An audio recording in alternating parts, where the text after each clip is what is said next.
Nandito ako sa ano namin, yung place ng kung saan kami nag-break time every 2 hours. So, tingnan nyo guys, yung kung gaano kahigpit ang mga company sa sa pandemic na nangyayari ngayon, yung sa corona. Halos lahat may mga pagitan talaga. Ayan.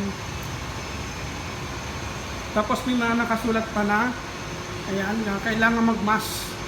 So, yung layo, kailangan nasa 1.5 ang layo. So, hindi pwedeng kailangan mag-dikit. Yung distance yan, nakalagay distance na.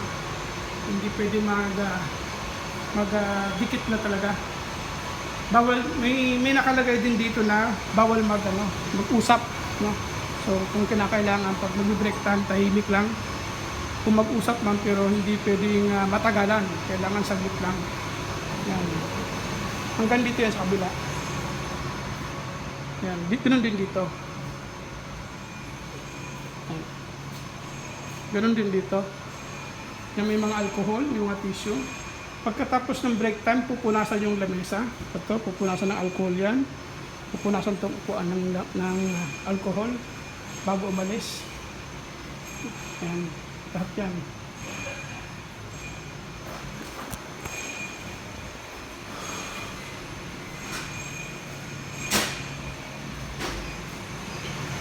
Yan ang break time namin. So, kailangan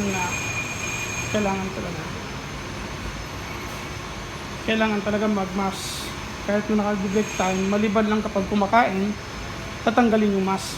Pero kapag wala namang kinakain, walang iniinom, kailangan naka-mask talaga. So ganun kahigpit dito ang napapatupad na bawat company. Tapos yung mga basura talaga, ayan, yan.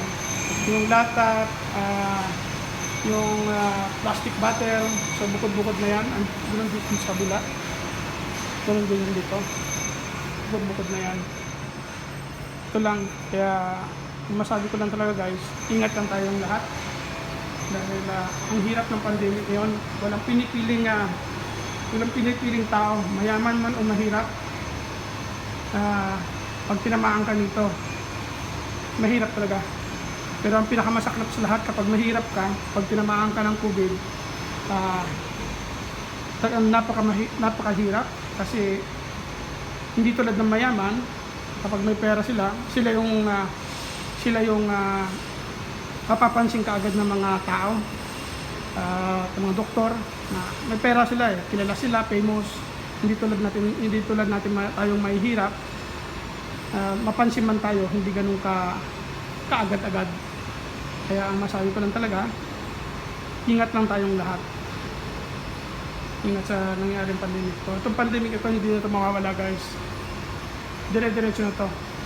Parang influenza na to na andyan na, nakatapat na every year lalabas. Yan, maraming salamat guys. Ingat lang lahat. Keep safe. God bless us all.